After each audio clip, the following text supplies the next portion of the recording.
The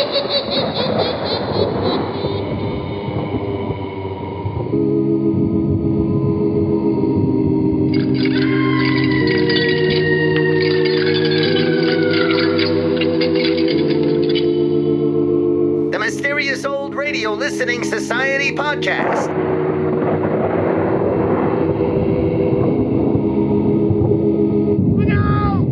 Welcome to the Mysterious Old Radio Listening Society, a podcast dedicated to suspense, crime, and horror stories from the golden age of radio. I'm Eric. I'm Tim. And I'm Joshua. We love mysterious old-time radio stories, but do they stand the test of time?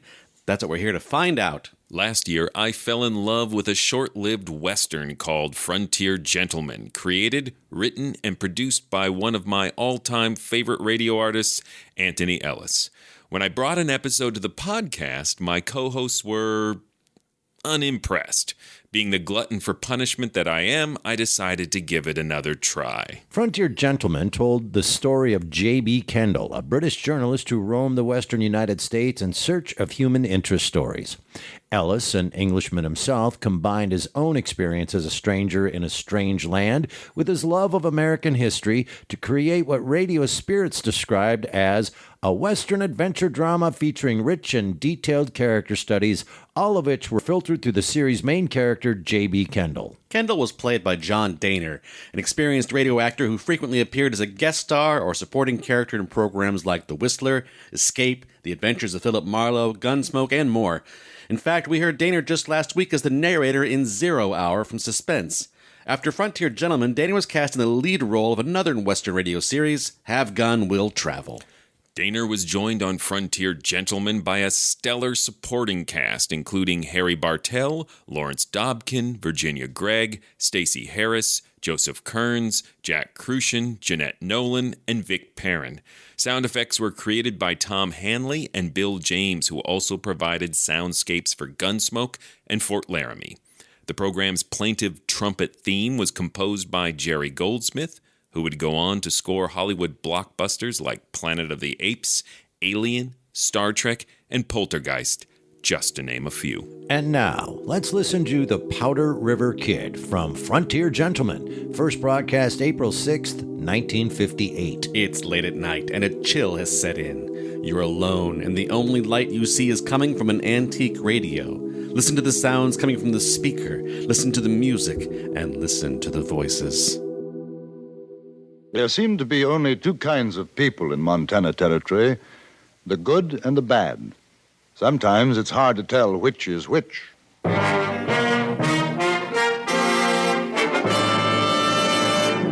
Frontier Gentleman.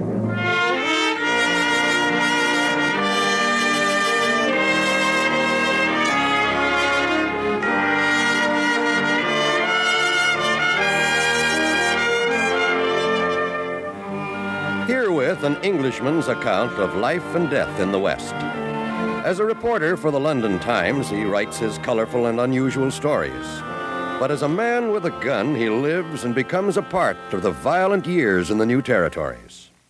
Now, starring John Dehner, this is the story of J.B. Kendall, Frontier Gentleman.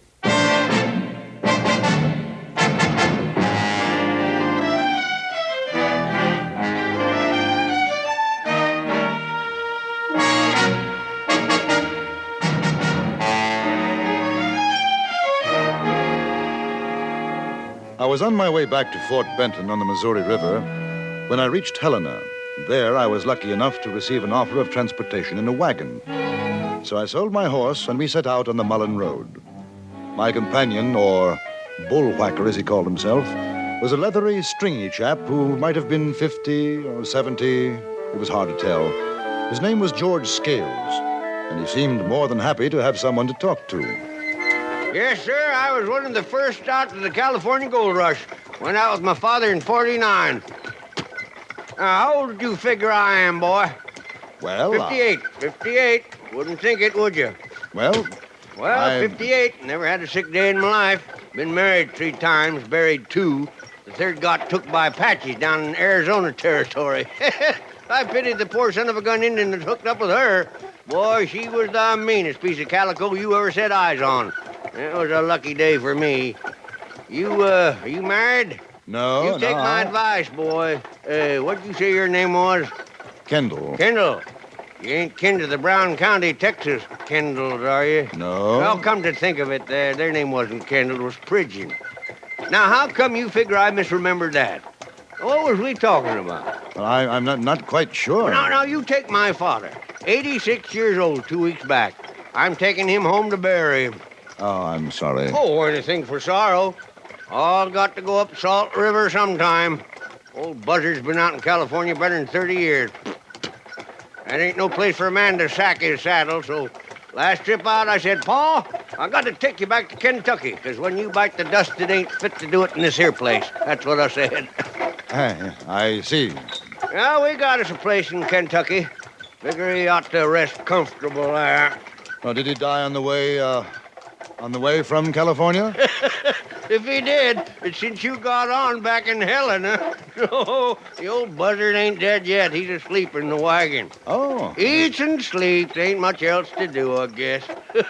Old buzzard, deaf as a post. When he wakes up, you just say hello, smile at him, and he'll think that's just fine, just fine.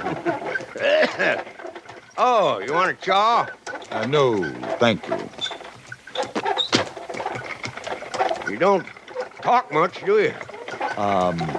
No, I suppose not. What's your business? I'm a newspaper correspondent. Writer? Yes. Newspaper feller, huh? Yes, that's right. Oh. Had me a run-in with one of your kind back in 62, maybe 63. I was a mule skinner with Major McCleve down in Apache country. You ever been down there? No. Mean, purely mean country. Ain't fitting for nothing. Hey, Johnny. Hey, the old buzzard's woke up. Everything's fine, Pa. I'm hungry. Oh, you ain't never nothing but, Pa. Got a way to go yet, Pa. Hey, this here's Mr. Kendall. He got on in Helena. How do you do, Mr. Scales? Don't matter what you say, just talking loud. Yeah. I understand you're going back to Kentucky. What is he saying? There's no telling. You go on back to sleep, you old buzzard. I'll tell you when it's time to eat. He's gonna do it. Guess he didn't like you. Oh? Pa meets a stranger, he'll talk your ear off. Talkingest man I ever seen. If he don't take to you, he does what I tell him. Like as not, he'll keep his mouth shut now till you get off in Benton. I'm sorry. Oh, no cause, mister. Man can't help what he is. I just hope you ain't like that sheep-killing dog of a newspaper feller I was telling you about. I sure did sharpen my hoe on him. Well, whatever he did, I assure you, I'll be very careful not to make the same mistake. Newspaper feller. At midday, we stopped for our meal. Scales, Senior, and Junior kept up an extraordinary conversation, during which time I was completely ignored. The pair reminded me a little of Dickensian characters, a certain gentleman and his aged parent. After his food, the aged parent clambered back into the wagon and presumably went back to sleep as we continued on our way. An offering of tobacco mellowed Scales somewhat, and I felt that possibly I might be forgiven for my sin by association. It was late that afternoon when we saw the three riders. They were halted by the side of the road. If when you know how to use that gun of yours, Kendall, you better be ready to reach.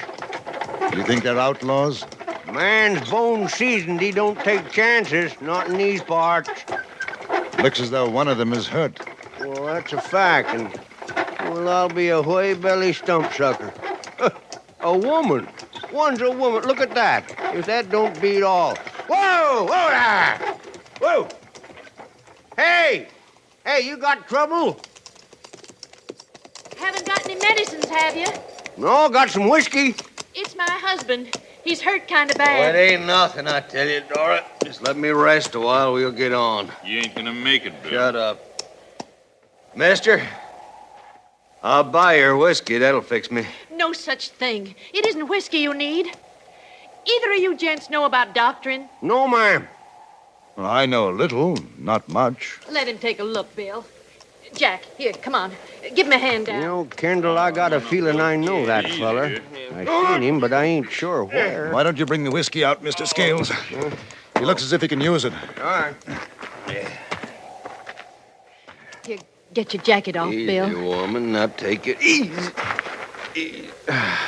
Oh, man, that sure looks wicked. You better sit down. There's the rock over there. Yeah. Come along.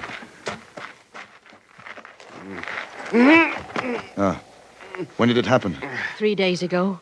Did you get the bullet out? No. I'm all right, I tell you. Just let me rest. You're not all right. That's gangrene, the shoulder and arm. There's a doctor in Helena. It won't take you more than 3 hours to get there. We ain't going to Helena, mister. We're going to Fort Benton. But that's over 100 miles. You've already got a fever. If I were you, You I'd... ain't me. Oh, Bill, he's right. Now, please, let's go back. No. I think I could remove the bullet, but that won't help. You ain't no doctor. Hey, pour some of this panther juice in your gizzard. Cure everything from the rattles to... No. Ain't gonna cure that. Give me the bottle. Take a good big slug, Bill. Hey, don't I know him someplace? Not likely to, mister. I ain't never forgot a face. I swear I seen his. Mind if I ask your name? I'm obliged for your whiskey. Now, we'll be moving on. Oh, Bill, what good is it going to be? You're sick. You can't ride all that way. I do like he says. Dory, Let's you go. heard what I said. Come on. Now. Oh, Bill! He'd fainted. We carried him to the wagon, put him inside. The aged parent woke up, smiled pleasantly at the newcomers, and watched with interest as the wife and the one called Jack did what they could to make the wounded man comfortable. I felt a tug at my sleeve. Scales drew me away from the wagon. I know him, I remember. I know who he is. I'll never forget a man's face. Only difference now, he ain't got that mustache he used to wear. The Powder River Kid, Bill Logan, that's who. Oh, ain't you got no savvy? The Powder River Kid. He's wanted in more territories than even the James boys. Oh, I've seen the posters. There's $2,000 reward for him, dead or alive. Well, what do you say? Make pretty good sharings, huh? Muy dinero, 1,000 for you, 1,000 for me. Of course, his wife and his friend might have something to say about that. Then we shoot him. Sure, shoot him now, and then we take the kid on into Benton and collect. I don't think he'll live that long, not without a doctor. Who's talking about alive? Posters say live or dead. Come to think of it, we would be better off if we shot him. Might save a sack full of trouble. I seen him draw once, down in Virginia City it was. He fanned 2 men down so quick he had his gun back in the holster before they hit the ground. Mister? Yes, coming. Hey, other feller's getting out of the wagon, too. We gonna kill him? No. He's still unconscious. Mister, you said you could take out the bullet. Maybe it'd do some good. There's too much poison. He's got one chance, and that's to take him back to Helena. This your wagon, Mr. Kendall? No, ma'am, it's mine, George Scales. Mr. Scales, I'll pay you $200 if you'll turn around. Take us back to Helena. Well, now, that's a mighty attractive offer. I don't know, Dory. Bill said... I don't care what he said. Right now he's dying. No, I ain't. Mister, my wife offers you $200 to take me back to Helena. You let me rest a while in your wagon till I'm fit to ride the other way. I'll make it $300. That's fair. Yes, sir, that's a fair deal. I'll do that. Make yourself to home. The old buzzard's my paw. If he talks at you too much, just beller good and loud. Go to sleep, you old buzzard. You ride in here with me, Dory. Jack, stay on your horse. Sure, Bill. Just take it easy. All right, boys, let's vamoose.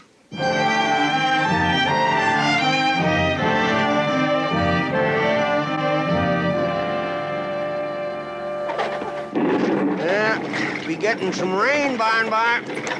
Yes. Might be an idea to camp pretty soon. Bet the Powder River Kid thinks so. This trail ain't the softest. Hey, how long you figure till he hangs up his hat?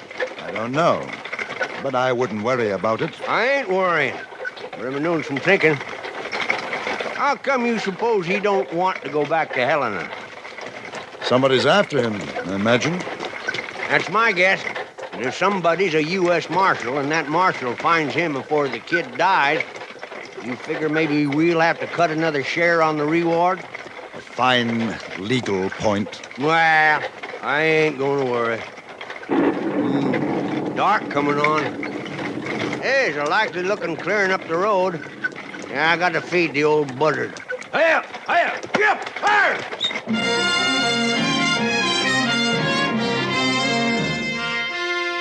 After the supper, I walked away from the camp to a rise overlooking the Missouri.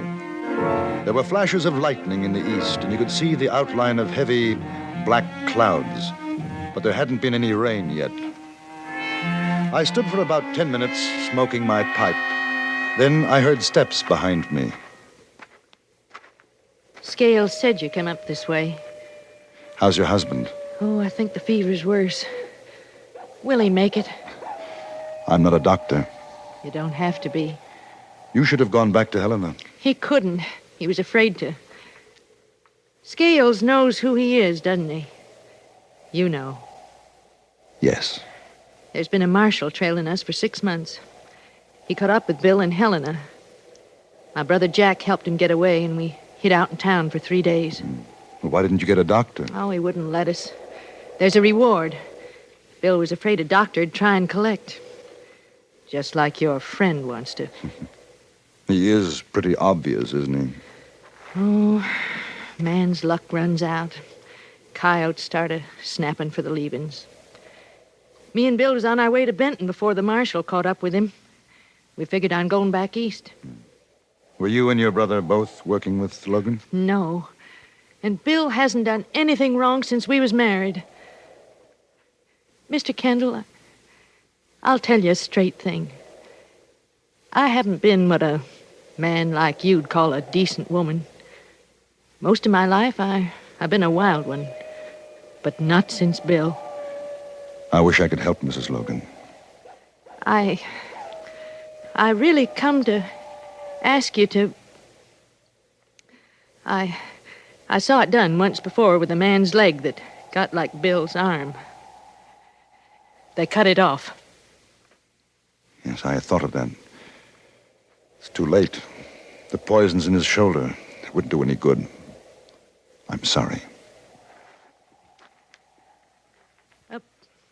A preacher out in Utah married us. He'd never heard of the Powder River Kid. He thought we was nice folks. Well, I better get back to the camp. I went with her. Jack was with Logan in the wagon. Scales' father was sitting on his haunches by the campfire, sucking on a piece of root candy and whittling a sliver of wood. He rocked back and forth, humming to himself. Scales leaned against a tree, ruminating on a piece of tobacco. He beckoned to me. What'd she want? She wanted me to cut off his arm. That's a woman for you. You aim to do it? No, it wouldn't do any good. Probably kill him. You sure wouldn't think he was a gunslinger, would you? Not now, you wouldn't. Sick and whimpering like a dying pup. You think we could go on tonight? Not on this trail. With the rains coming, no, sir. Besides, the old buzzard don't like traveling in the dark. Yeah, I hope he don't keep that up all night. None of us will get any shut-eye. Oh, now lie back. Lie back, honey. It'll be better. Anything I can do, Jack? Now, Bill, it's all No, right. he's sick to the head right now. Don't even know Dory. Honey, don't. Dory says you know about us. We figured so. I think you're all right, Kendall. My sister does, too. But I want to tell you not to start thinking about that reward.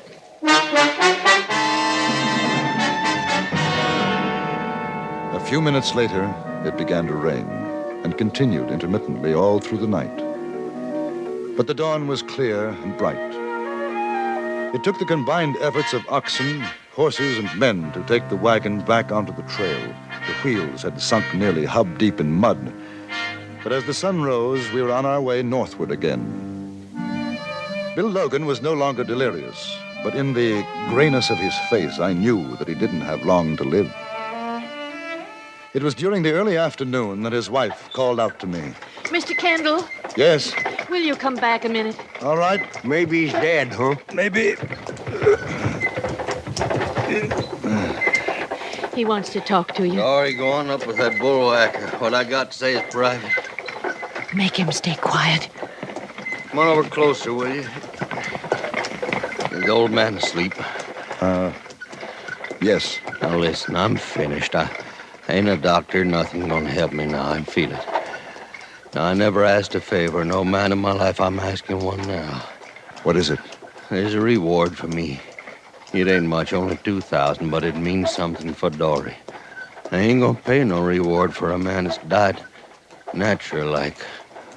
Or if they do like us not, go to that Marshall fella for starting me off. I want you to fix it so Dory can get it. Well, how? You fill me full of lead. Shoot you? Yeah, shoot me. No. I trust you. You see, I trust you to give the money to Dory. Oh, you're out of your head. No, mister. I ain't last night, but not now.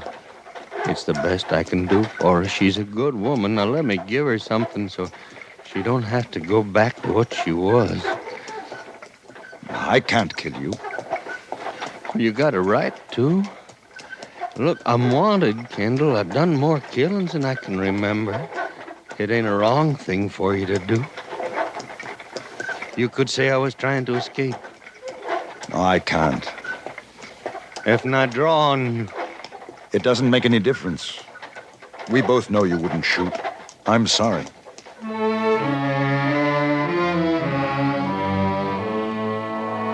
I don't think he felt very much pain after that. He just drank Scales whiskey and talked quietly to his wife.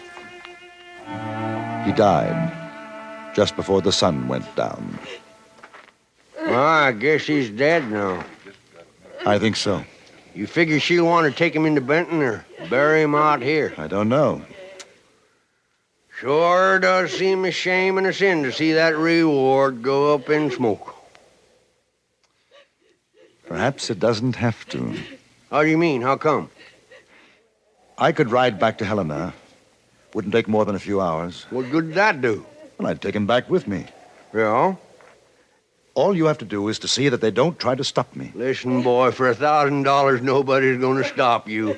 The old buzzard's still spry enough to hold a gun. I just have to tell him who to point it at is all. Hey, how do I know you come back? Well, I imagine you'll just have to take my word for it. Ain't never trusted a newspaper feller yet, but I guess there ain't no choice. I give you my word of honor. I'll come back. All right.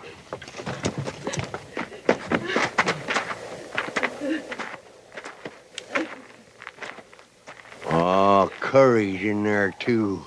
Why, ain't gonna be nothing to it. All right, Curry, you keep your hands high. Both if you get over to the other side of the wagon. Now, Powder River Kid's going back to Helena. Scales shouted instructions to his father, who disarmed the dead man and Curry, then held a gun steady, a smile on his old face, head nodding approvingly. I took Logan's body out of the wagon and tied it onto a horse. Just before I rode away, I saw Mrs. Logan watching me, crying, a soundless, terrible cry. I must have traveled 10 miles in the night before I found the courage to do what I had to do. I led the horses off the road, tethered them, and took down Logan's body. He looked peaceful.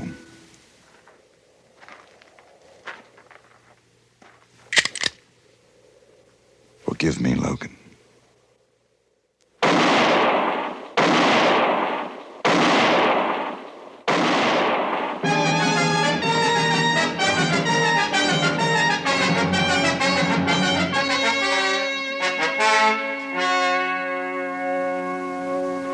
I delivered the body to the marshal in Helena, and collected $2,000 reward for the capture and killing of Bill Logan, alias the Powder River Kid.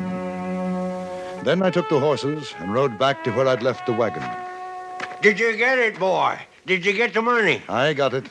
One of these days, I'm going to catch up with you, mister. Get on your horse. You too, Mrs. Logan. Go on. One of these days.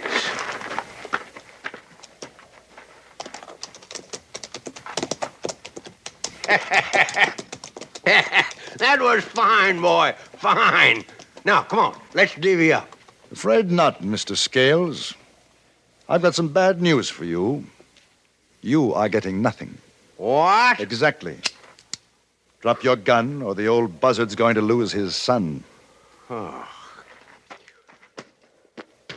I might have known. Just like the other one. A stinking, no good, low down Goodbye, newspaper Mr. Scales.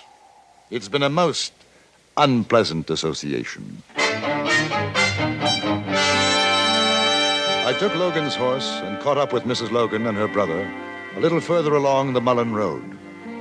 I gave her the $2,000, and together we rode on into Fort Benton, Montana Territory.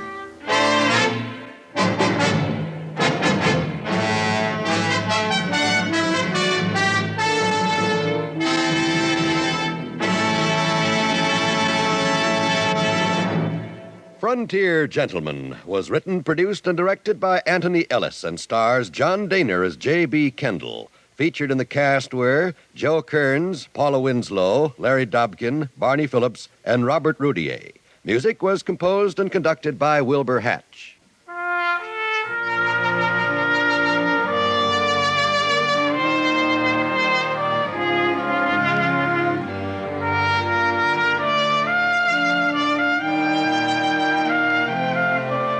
Join us again next week for another report from the Frontier Gentleman. John Wall speaking. This is the CBS Radio Network.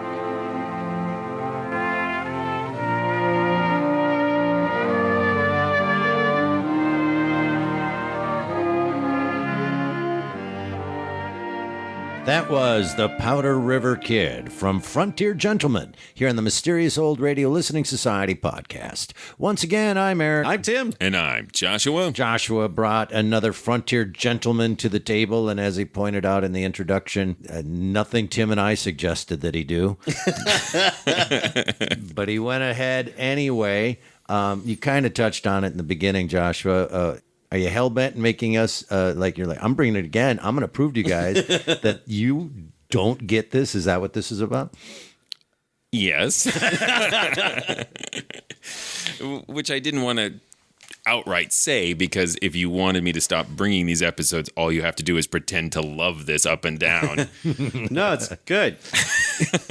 Well, you'll be happy with you forcing this down my throat again. Why this particular one to the table, this episode of Frontier Gentleman? What is it about it? I'm assuming you like it. It's the next one. Right. I do like it a lot. It has some of the things I think you guys didn't like about the previous one I brought, the Honky Tonkers, as in it's a slower paced Western. There's a lot of time spent rendering character before it gets into the conflict, but I feel that the character development adds to the tension once we discover what that conflict is. So it pays off, I think. Agree. It's a slow burn. This is just people talking and some wacky characters here and there, and they're just talking, and it's like a fly on the wall kind of thing. Like, these are just people having a normal day. This is a days-long road trip to Butte. Right. And that's the other thing. I like this slower pace in Westerns because it does reflect the slower pace. The pace of life then. Yep. But you're absolutely right, because I say to myself, well, this is either going to be worthless or it's going to pay off. And at the end, when you go back, the development of those relationships, their conversations, their revelations of who they are, why they are, what makes them tick, all plays into the climax. and I think beautifully so. As you know, I want to get to the castle. I want some car chase scenes and some things of that nature. This, however, made for a very, I won't say suspenseful, but an interesting moral dilemma tale, if that's an actual genre, but an Aesop fable? No. So just to jump right into the first thought in my head, and I know it's at the end, it's pretty gruesome to listen to him kill him. Well, not kill him. I mean, shoot the dead body. But I think that in itself was hard to listen to and difficult because we were invested, because of how it was written, because of the journey that it took us along, that when he pulls the trigger on the dead guy and says he's sorry and all of that, that you're not like, yeah, saw it coming, let's go. You're like, oh, man, that's rough. And I will also say that thank God there are no forensics back then because... like this wound is not bleeding. There's a post-mortem injury. I'm pretty sure by the bruises on this body that it was laying down for hours and he was shot in the back while on the ground.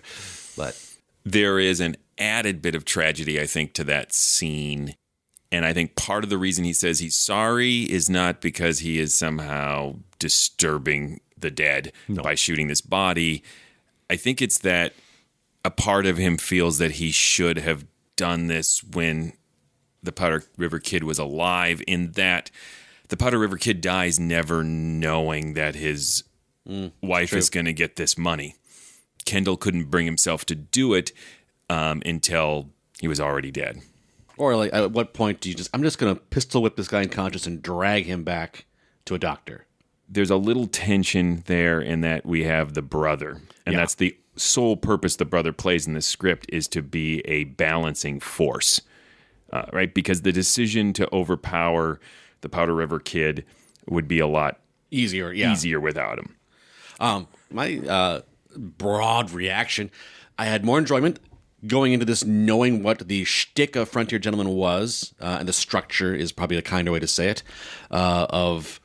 You establish an environment, some characters, a tone, and then that situation, those characters come to a crossroads and something changes and they get revealed for who they truly are. And that, particularly in this episode, I like it. This works, and it's interesting to watch and see how it all unfolds, and it's done very well. I still stand by old Tim, who felt like the honky tonkers, the tone that started out with, it felt more like an interruption than of that story and that tone than it was a revealing of these characters. So I think this is a better episode than that one. Hands down, I wish this would have been brought to the table first. I enjoyed this much more than... Let's not relitigate the honky tonkers. That is an episode of Law & Order. If I'm going to say, like, you're right, this is a good episode, I don't want to give too much to you. Yes, you want to say, you're right after being so wrong. Yes, finally. That's what I want to say. It's like, you fixed your previous error. Yeah, it's an interesting thing, though. You have not hooked me to say, great, I'm going to throw some more of these on. You hooked me enough to say, oh, you brought a crappy episode of this, and now you brought a well-done episode. So this is our way of saying thank you for bringing this episode we enjoyed so much. You're welcome. And this is why I brought the honky tonkers to begin with. I love this series for the character of J.B. Kendall. He is this anchor, and then because they have this strong anchor of a character, they take a lot of risks in the storytelling. And so I really enjoy that you don't know what you're going to get every episode. And I don't think it's so much that the last one was a bad one and this was a good one. I think you're wrong about that. As it's an incredibly varied series. And so they are very different. Interesting that you say that, though, because particularly in this first part, I thought, like, these performances are amazing, and the Foley, the wagon going that whole time, like, this is all a great production with great performances and good job. But Kendall particularly thought, like, but he's kind of a cipher. He's not doing a whole lot. He's just, the audience reaction character. I guess when I say the character, I probably mean John Dehner. He has this authority. he has virtue without being like a square-jawed good guy character. I think if you hadn't listened to any other episodes and had just dipped into this one, I'm not sure you would have necessarily, by the way Daner plays it, have known 100% that he wasn't going to take that money. And I should also clarify that I meant that like the first half of the episode before they meet the Powder River Kid, that establishment of what this story is anchored in. He's such an outsider, and that's part of what I find his character interesting. And so, yes, he is occasionally a cipher, but I think that's what's fascinating in that it allowed both now as well as in 1950, whatever, when it was written, for an audience who was a contemporary audience to relate to the whether it be the wacky characters of the West or the awful, evil characters of the West. And in other areas, a little like science fiction, it allowed them to explore what in the 50s were more sensitive areas about relationships with Native Americans, with even some stuff. There's an episode about the first female marshal or judge, I can't remember, and whether it's based in historical fact or is fictionalized, it makes for interesting listening throughout. Every episode, you're not sure what exactly kind of story he's going to tell. It's a little like Nightbeat. I think I said that in the last episode. It's the Wild West version of Nightbeat. Yeah. And I will say, just for my own personal tastes, if there was a whole series based on that guy's old grandpappy, I could listen to that guy ramble in the background. Yes, exactly. He makes everything better. This one has a special place in my heart because the Dickens reference is from Great Expectations, my favorite. And the aged P in that book is this lovable, warm character, and so is his son. So to make them these really awful characters is a fun subversion from the book. I just kept picturing Popeye's dad. Poop Deck Pete, is that who that is? Am I remembering? Huh. I don't know. I think you just made up the sentence Poop Deck Pete. You just wanted to say poop on our podcast. Thank God that we have mic covers. That's a lot of P words. A lot of plosives. Is that Plosives Deck Pete? Pappy. I don't know. Pappy. Wasn't it Pappy? We've really... Oh, he's so mad. We're going to talk about Popeye. No, I expected no more from you. There are some great comic moments in this, particularly to me, from George Scales, the bullwhacker. Particularly the line right when they found the Powder River Kid, and he comes out and says, "Here, pour some of this panther juice in your gizzard. Cures everything from the rattles to, oh, it won't cure that." Yeah, right. Yeah.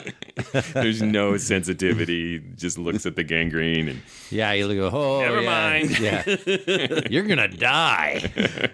I also found it interesting how fast that we became empathetic toward Powder River Kid and his wife, and actually how fast you end up rooting for his survival, perhaps.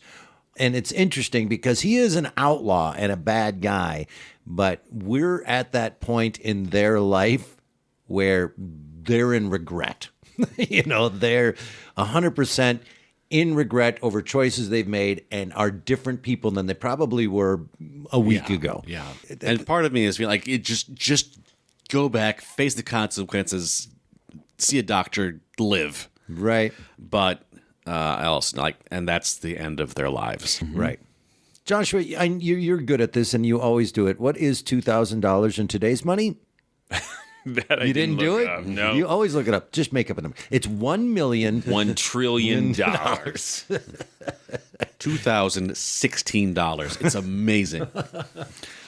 But I do think that's what adds richness to this script is this notion of how to tell the good from the bad and how subjective that is. And like Eric was saying, based on our experience in this script, we're really rooting for the Powder River Kid and his wife because we never got to experience their evil, the bad things they did. And then his wife even underscores that at one point when she says the preacher who married them didn't know their past. And thought they were really nice folks, she says very sadly. And you And do when too. Powder River's kid is asking, like, shoot me. It's like, I've heard a lot of people. There's a lot of people out in the world who would be happy to shoot me. Yep. And so he was trying to convince Kendall that it would be a just thing to do. Not just justice for his wife, but justice for the people he had killed. Yeah, he didn't need to rack himself with guilt over it. And I think that's part of the reason he does say, I'm sorry, when he shoots him. He may have declined to shoot him selfishly. Yes. Which, yeah. Yeah, that's not crazy. Right. I wouldn't have shot him either. But the Powder River Kid's concern is a dark one. The implication being that his wife was a prostitute, because he says, that seems pretty. She'll go back to her old She was ways. a wild woman. Yes. Yeah, and so Yeah, it makes. $2,000. She's good for 2-3 months. But he apparently died worrying about that. So that's sad. It's sad. Well, he also died worrying about gangrene. On the other hand, Kendall did give them more time together, because after he makes that decision, That's true. He does describe that he mostly felt no pain by then, and he spent the last little bit of time he had just talking to his wife. There's a part of me that thinks this isn't commentary on the writing or the script or anything. Just in general, in that situation, but he probably should have come back and said, listen, here's the reward money. I'm taking $200. You and Popeye's dad, you're taking a couple $100, and then you take the rest. I think that they all were invested enough at that point that everybody should have got a little some of that. Nope. It's not like Kendall didn't get anything out of this deal. He got a horse. Oh, yeah. It's like, I'm stuck on this 8-year-long journey across Montana, or I can get on a horse and do it in a couple hours, which that's still kind of like, how much faster is a horse? But he sold his horse at the top to take this route. So there might have been some reason, or he didn't want to be literally and figuratively saddled with a horse later, because this does follow him moving from town to get stories. Horse was settled down there and didn't want to move. In general, is this series, is he going somewhere in particular? I mean, is this a story of like, on my way to San Francisco, this is all the things that happened to me? Is there some kind of, or is he just going from town to town? In my way, trying to like, how does he send his stories to that London paper? Does he mail them? Does he send a very long telegram? Or Telegraph? Telegraph, yeah. Yeah. I would assume they would be sent on a ship of some kind. Pony Express kind of. I have a bias thing, but all mail gets lost in the Old West. Yep. It's probably not true. Think of the crossed fingers of handing a guy an envelope in Montana. Yeah. And saying, get this to London. Yeah, it's news. Publish this as soon as possible. Who's the comedian that went up to, this is so long ago, when the stamp went up to 32 cents and people were losing their mind. And so what was that, 30 years ago? But then he said, let me just make one thing clear. You put a thing in a box outside your house, and some guy picks it up and takes it anywhere in the world you want for 32 cents. Get over it. Well, also, news traveled really slower, which just means news traveled really slowly. Yep. There wasn't the demand for something being instantaneous. Up to the And You'd celebrate who was president and not knowing that he wasn't president anymore. it's true. Hooray, William Henry Henderson. That's not a president. William Henry Henderson. William Henry Harrison, I believe, is a song. No, Harrison is the right name. I said Henderson. Nobody's named Henderson. That's a really good episode. Thanks for bringing it, Joshua. I think that's Popeye's dad's name. Yeah, that's right. Henderson. You guys are so wrong for not thoroughly loving this series entirely, but that's fine. Well, here's the deal. Bring another one, because I tell you what, if you go 2 or 3, I'm on board. Oh, I can probably cherry pick more that you would like, but I Yeah. could also bring ones that you would overturn this table if I made you listen to it. I guarantee it. Listen, I'm the guy that brought the Sears Radio Theater. I have one coming. That's true. Thank heavens I've never brought any stinkers. Last point I want to make about this is I liked that George Scales had this distrust of newspapermen. And this theme throughout was that there were good people and bad people, and how do you tell the difference? And you have this parallel story going where Scales' preconceived notion about newspapermen being awful turns out to be vindicated. So there's sort of this other story running behind it, that the aged P was right, and so is George Scales. And so they're going to go on living their life in their own little petty, nasty way, thinking all their biases have been proven right. I liked that describing Scales at the very opening of like, he's somewhere between 50 and 80. And then you find out his age is 58. It's like, oh, that's 58 hard years you've had there, sir. And then I also go, I'm 58. What do I'm old. Plus all the chewing tobacco and the Old West stuff. Yeah, at least your daughter isn't driving you somewhere alive to bury you. Right. Solid point. That was a great moment. Kendall's like, what? Oh, yeah, he's still alive. He's in the back. Yeah. Well, should we vote on it? Sure. Okie dokie. I will say that it stands the test of time. I think it's really well performed, well directed, well produced, well written. I won't call it a classic of old-time radio drama. I'm getting more and more specific about that classic thing because I think that for me, the classic moniker has got to be something that gets attached to that top 25. You know, for me, that's almost 300 in. So right, yeah. And you've given about 200 of them classic. Well, first of all, it was the entire series of City of the Dead, so that's 15 of them. Stands test time, really well done, really liked it, and a great piece of audio drama. Yeah, I'm biased. I obviously think it's a really wonderful production. I really, as I already said, love John Dehner. He just has this commanding presence, but he can also be really nuanced when he wants to be. And this episode, like the series as a whole, manages, I think, really well to move between dark comedy and tragedy and also moments of suspense. I know Eric said earlier he didn't think it was very suspenseful, but I think it has some nice moments of suspense, particularly in the about midway through when you know all these different peoples with all these different motives and you just don't know which way it's going to go. Is it nail-biting? No. But right. I definitely think it has its moments of suspense. Yeah, let me qualify that by saying that, yes, it has its moments of suspense. It's not, when I say it's not very suspenseful, it's not really suspenseful. You fell into my trap. I needed you to go back and take some of that back. Any other fish in that barrel you want to shoot? No. Getting me to backtrack? It's not an all-time radio classic, but I think it is definitely stands the test of time. The themes of culpability and redemption, those are timeless, particularly in the context of Westerns. And I think it's just another great installment from this great series. I'm largely on the same page as you both there, but I think it's an excellent episode. Stands the test of time. Certainly, it is interesting to me in that this is a script that is an excellent script, but it relies on the fact that the performances are going to be compelling.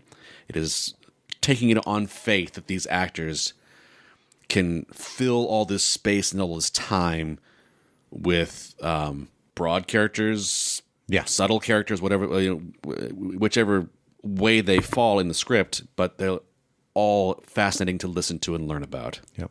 I think it's a great point, Tim, of there's some broad farce characters going on in this and some people rooted in very real performance. And both. I mean, but I'm just saying it's interesting how you can have that dichotomy, that difference of performance style, and it works like in a setting that is like this is very few characters in a wagon, and there's different genres beat by beat. There's different genres of acting and performance going on, but it works. Unlike Star Trek: Next Generation, which everybody's doing their own show. Better than Star Trek: The Next Generation, raves Eric. If Jean-Luc Picard was more like Scales, right? Engage! Make it so! Panther juice, hot. Panther juice, hot. Damn it. It was the third one that was the good one. All right, Tim, tell him stuff. Hey, please go visit ghoulishdelights.com. That is the home of this podcast. You'll find other episodes there. You can leave comments. Let us know what you think. You can vote in polls. You can send us messages. If you have episodes you'd like us to listen to, you can let us know. We'll get there eventually. We've got a very long list, but we plow through it. You can also link to our social media pages. You can link to our Threadless store and buy some swag. Who doesn't like swag? I like swag. And you can also go to our Patreon page. Yes, go to patreon.com/themorals and support this podcast. We have all sorts of fabulous rewards for listeners who support this podcast. I mean, the biggest reward is that we will keep doing this podcast as long as you support it. But there are also bonus peripheral rewards, extra podcasts, Zoom happy hours, Zoom book club, buttons, membership cards for impressing your friends. Yes, and if you don't have the funds to support us on a monthly basis, we are looking for some one-time single donations right now. There is a button you can click on ghoulishdelights.com and give us a donation. We are trying to raise some money. Let's just say that. We won't stop you for a new computer. It took us about an hour and a half today to set up to record this podcast, and we are in need of some new technology. So if that seems like a better way to support the podcast than becoming a patron, that's great. If you're already a patron and you'd like to help us out with the computer, that's great. Just help us out. We need some new equipment. We really do. If you'd like to see us performing live, the Mysterious Old Radio Listening Society Theater Company does monthly and sometimes twice monthly performances of old-time radio drama classics and a lot of our own original work live on stage. You can find out where we're performing, when we're performing, and how to get tickets by going to MysteriousOldRadioListeningSociety.com or even quicker, ghoulishdelights.com. Links to what we're performing this month and where and how to get tickets are all there. And if you'd like to see it and you can't make it to one of our performances, if you're a Patreon, we do record and film our performances, and those are part of your Patreon package, being able to watch those live shows.